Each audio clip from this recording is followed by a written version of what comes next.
अखिल भारतीय हड़ताल किया गया। जी हाँ, खबर है यूपी के नगर कोतवाली के अंतर्गत CIETU से संबद्ध संगठन Uttar Pradesh medical and sales representative association इकाई गोंडा के सभी सदस्य केंद्रीय ट्रेड यूनियन कर्मचारियों व फेडरेशनों के आह्वान पर 28-29 मार्च का 2 दिवसीय अखिल भारतीय हड़ताल के पहले दिन आज 28 मार्च को अपने यूनियन कार्यालय पर धरना पर है। धरने के साथ साथ एक जनसभा का भी आयोजन किया गया, जिसमें UPMSRA के प्रदेश सचिव कामरेड कौशलेंद्र पांडे ने कहा कि केंद्र सरकार ने 44 श्रम कानूनों को बदलकर 4 श्रम संहिता में बदलकर देश के कर्मचारियों और मजदूरों द्वारा कई वर्षों से संघर्ष करके हासिल किए गए सारे अधिकारों को छीनकर पूंजीपतियों के हित में कर दिया। कामरेड रविंद्र सिंह ने कहा कि एक तरफ महंगाई, बेरोजगारी चरम पर और न्यूनतम वेतन की भी किसी कर्मचारी व मजदूर को नहीं मिल रहा। UPMSRA गोंडा इकाई के अध्यक्ष संतोष शुक्ला ने कहा कि सेल्स प्रमोशन एम्प्लॉयज एक्ट को लागू करना चाहिए। इकाई सचिव विनीत तिवारी ने कहा कि दवाओं के दाम कम होने चाहिए तथा दवा कंपनियों को UCPMP लागू करना चाहिए। यो मेडिकल रिप्रेजेंटेटिव के लिए न्यूनतम वेतन ₹26,000 प्रति माह एवं काम के घंटे 8 प्रतिदिन लागू होने चाहिए। देखिए कृष्णा शर्मा की यह रिपोर्ट।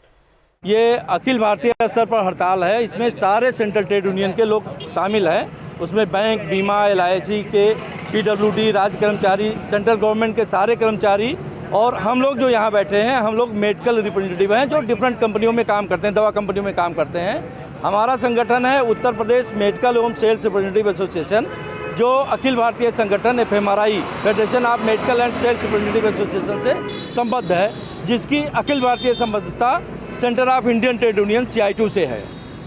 ये सारे लोग, सारे सेंट्रल ट्रेड यूनियन इसमें हड़ताल पर शामिल हैं। सर, न्यूनतम वेतन कुछ लिखा है, 4 लेबर कोड लिखा है। इसमें मुख्य डिमांड हमने रखा है, वैसे तो 17-18 डिमांड है जो हमारा कल धरना होगा DLC के यहाँ, labour commissioner, deputy labour commissioner के यहाँ, उसमें करीब 17 डिमांड है। लेकिन ये जो मुख्य मांगे हैं, एक तो रिपील 4 लेबर कोड, जिसमें है कि ये जो 44 श्रम कानूनों को सरकार ने 4 कोड में बदल दिया, माने कानून की जगह इन्होंने उसको नियम बना दिए, संहिता में कन्वर्ट कर दिया, उसको हम वापस करने की मांग कर रहे हैं। और इम्प्लीमेंट जो है सेल्स प्रमोशन एम्प्लॉय एक्ट, दवा प्रतिनिधियों के लिए मेडिकल और सेल्स रिप्रेजेंटेटिव में जो काम करते हैं उनके लिए पार्लियामेंट में कानून बना था, सेल्स प्रमोशन एम्प्लॉय एक्ट 1976 में, वो एक्ट है, उसको भी सरकार ने ख़त्म कर दिया। हमारी डिमांड है कि उसको जो है पूरी तरीके से लागू किया जाए। और न्यूनतम वेतन हम जो 26,000 रुपये मांग कर रहे हैं, कि क्योंकि ये गवर्नमेंट का भी ही है कि जब इन्होंने 6ठे वेतन आयोग में न्यूनतम वेतन 18,000 रखा था सेंट्रल गवर्नमेंट के लिए, और उसके बाद 7वें वेतन आयोग में इन्होंने उसको जा करके 22,000 रखा। अगर आप सारा इसका रोटी, कपड़ा और मकान क्या इसका कैलकुलेशन करें, जो लेबर कॉन्फ्रेंस 45 का जो श्रम सम्मेलन हुआ था, उसमें ये इसको संस्तुति देता है कि जो कैलोरी और खाने का सामान जितना लगता है, कपड़े का जितना सामान लगता है, और उस पर 20% ईंधन और ये सब मिला करके वो करीब 26,000 रुपये होता है। वो डिमांड हमारी है। और इसके बाद हमारा जो तीसरा डिमांड है कि फ्रेम स्टैट्यूटरी वर्किंग रूल, ये केंद्र सरकार से डिमांड है हमारी कि मेडिकल एवं सेल्स रिप्रेजेंटेटिव जो लोग काम कर रहे हैं उनके लिए क्या काम करना है उसको नियम बनाया जाए। कंपनियां अपने हिसाब से काम कराती हैं क्योंकि उनके पास कोई स्टैंडिंग ऑर्डर नहीं है और इतना वायलेशन है लेबर लॉज का कि ये सारे लोग प्रताड़ित हैं, उसका ये हमारा डिमांड है। और एक जो डिमांड सबसे बड़ी है आम जनता के लिए हम मांग कर रहे हैं कि 5% का एलोकेशन स्वास्थ्य सुविधाओं में किया जाए। जो हेल्थ बजट है सेंट्रल गवर्नमेंट का इस समय 1.75% के आसपास है, उससे कमी है। लेकिन अभी आयुष्मान कार्ड और वो सब मिला करके वो जोड़ करके बताते हैं। हमारा डिमांड है कि 5% जो है हेल्थ बजट सेंट्रल गवर्नमेंट करे।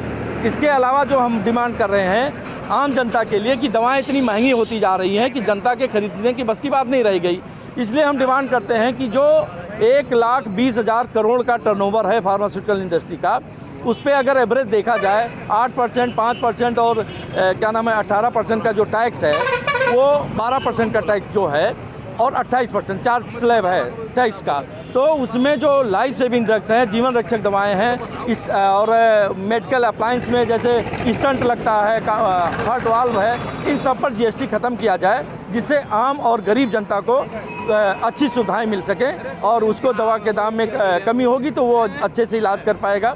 और हार्ट ट्रांसप्लांट हो रहा है, तमाम ऐसी चीज़ें कि बहुत बेतहाशा बढ़ती जा रही है। ये हमारी डिमांड है, जो मुख्य डिमांड हम आपके सामने रखे हैं। हड़ताल में कितने कर्मचारी इस समय हैं?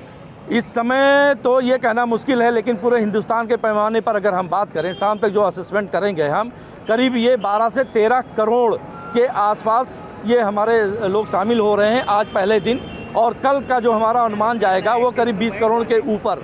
अगर आप इसकी हड़ताल की रीच को समझें कि ये कितने लोगों तक पहुंच रहा है, तो एक घर में अगर आप 5 सदस्य केवल माने तो 18 पंचे 90 करोड़, और कल हमारा करीब 100 करोड़ के आसपास, मतलब करीब 100 करोड़ माने 1 अरब की हिंदुस्तान की जनसंख्या इस चीज़ को जान जाएगी कि उनके लिए न्यूनतम वेतनमान के लिए, उनके लिए दवा के दाम कम करने के लिए, उनके लिए न्यूनतम वेतन 26,000 के लिए ये लड़ाई सड़क पर 2 दिन के में हुई है। अच्छा, ये जो मांगे हैं आपकी, ये हड़ताल में कैसे परिवर्तित? आपने पहले भी डिमांड की थी सरकार से? सरकार से हम 1991 से ये मांग करते आ रहे हैं। ये हमारी 21वीं आम हड़ताल है। अच्छा, केंद्र में तमाम सरकारें आई और गई, और हमारी डिमांड जब भी हम लोग मांग करते हैं, और जब भी हमने शुरू से मांग किया, तब भी कुछ अनवांटेड वाले जो है, जिससे अनवांटेड वाले मुद्दे आ जाते हैं, जो हमारा ये आंदोलन को पीछे छोड़ देता है। जैसे कि धर्म को लेकर के, हिंदू मुस्लिम लेकर के, तो ये जो मुख्य लड़ाई है ये पीछे हो जाती है, ये राजनीतिक हो जाता है। लेकिन हम तो पूरे हिंदुस्तान की जो वर्किंग क्लास है, जो काम करने वाले लोग हैं, उनके लिए डिमांड कर रहे हैं। अभी 2004 में जब 2002 में अटल बिहारी वाजपेयी की सरकार थी, उन्होंने पुराने पेंशन नीति को ख़त्म कर दिया। अभी लड़ाई सारे लोग लड़ रहे हैं कि नहीं, पुरानी पेंशन नीति को लागू करो। नई पेंशन नीति में अभी कुछ सरकारों ने जो है पुरानी पेंशन नीति को फिर से किया, चाहे पंजाब की सरकार हो, और हिंदुस्तान में तमाम ऐसे प्रदेश सरकार हैं कि जो अभी पुरानी पेंशन नीति को लागू किए हुए हैं। उत्तर प्रदेश में नई पेंशन नीति लागू है। नई पेंशन नीति में इतना जोखिम है कि उसमें सट्टा लगा करके शेयर बाज़ार में पैसा लग रहा है लोगों का। तो ये सब कैसे, ये एक धांधली तरीके का है, और जिस तरीके से चाहिए, लेकिन हम लोग उम्मीद ताल हमारा 1 अरब लोगों के बीच तरीके से हम लोग इसको और कठिन करेंगे और जनता के बीच में जाएंगे। ये हमारी लड़ाई है। इंकलाब जिंदाबाद, न्यूनतम वेतनमान लागू करो, न्यूनतम वेतनमान लागू करो। इंकलाब जिंदाबाद, इंकलाब लागू करो, इंकलाब जिंदाबाद।